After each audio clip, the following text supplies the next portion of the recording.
it is still a subdued recovery. It is going to take time to recover from this devastating year of 2020. Hello and welcome to Expert Answers. I'm Paul Blake. The COVID-19 pandemic has led to the most significant economic downturn since the Second World War. Now, as vaccines begin to roll out, the global economy could be turning a corner towards recovery. So what do the next few months hold for economic growth? I put that and other questions to the World Bank's Acting Vice President for Equitable Growth and Financial Institutions, Ayhan Kose. So Ayhan, to start things off, give us your headline figure, your projection for the global economy in 2021, and then from there we can go and break things down and look at it from different angles. So the good news, Paul, growth is coming back in 2021.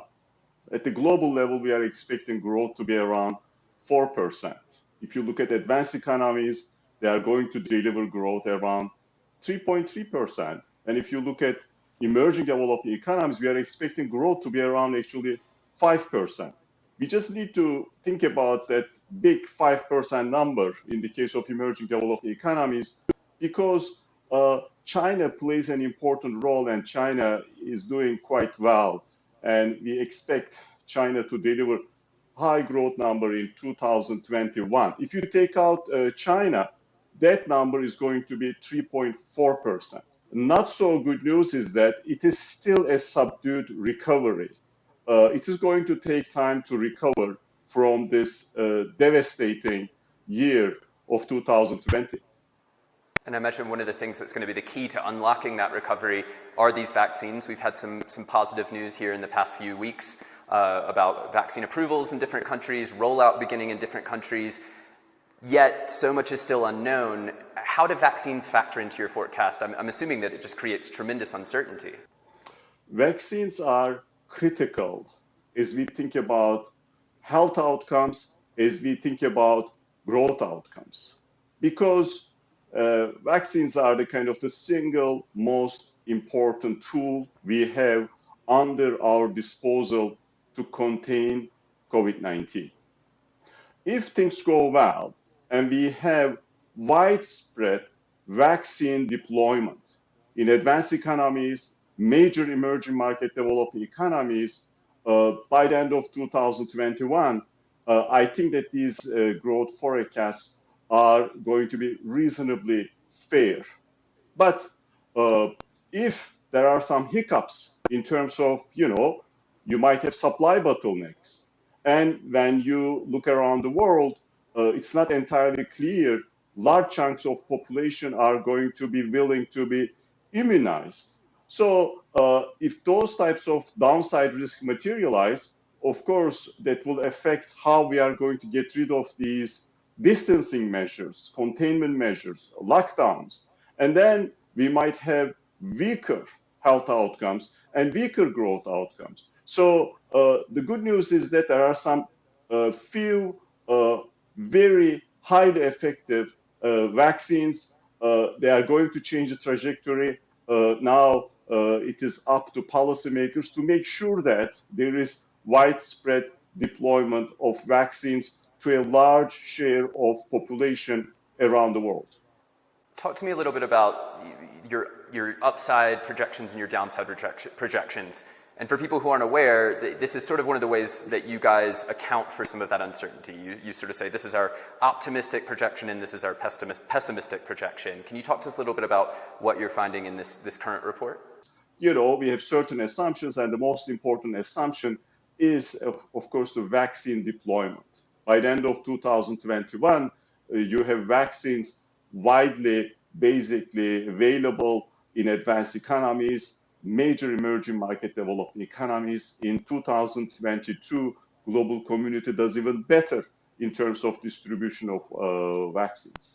If there are some supply bottlenecks, if there is some hesitation to get immunized in large chunks of society, then we might end up with much weaker growth outcomes. In fact, global growth could go all the way down to 1.6%. We are in a period, we see very high debt levels around the world.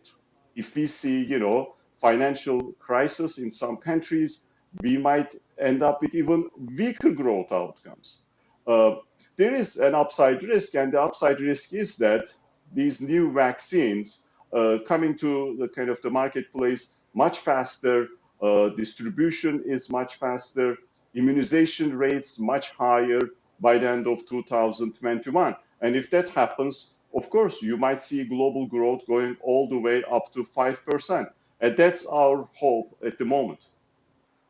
And beyond the vaccines, beyond COVID, another big, I would imagine, macroeconomic development that is part of your forecast is sovereign debt loads. Can you talk to us a little bit about how sovereign debt loads could affect the recovery over the next few months? Well, that's an important issue. Obviously, we are dealing with a health crisis that already turned into an economic crisis. But in many parts of the world, debt levels are at record high. And we need to do everything possible to avoid this economic crisis turning into a financial crisis because of debt crisis taking place in some countries. Now, in an environment when you have very low interest rates, you might say these countries can, of course, service their debt. Even if they service their debt, when the debt levels are very high, payments are very high. That basically limits their ability to allocate their revenues to infrastructure investment, investment in health and education. So impede overall growth and ability to basically develop. Zooming out from the debt issue specifically, across the board, what do policymakers and governments need to do, in your view, to spur a strong or stronger economic recovery after this pandemic? In the near term, single most important priority is to contain the pandemic. Help those in vulnerable segments of the society. Aggressively deploy a vaccine. And then, of course, there are very large support measures in place on the fiscal policy side, on the monetary policy side.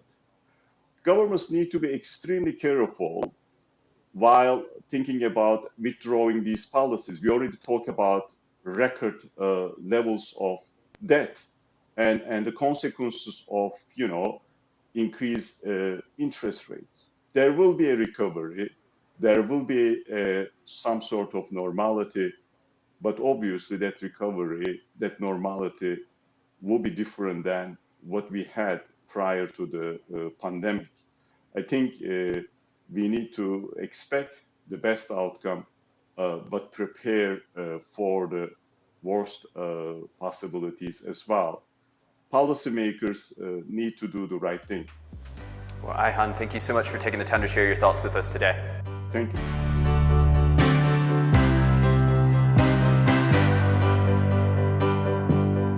A big thanks to Ayhan Kose for his time. If you want to go more in depth on anything we've covered here today, head on over to worldbank.org/GEP. And if you want to write us, it's expertanswers@worldbank.org. Until next time, goodbye.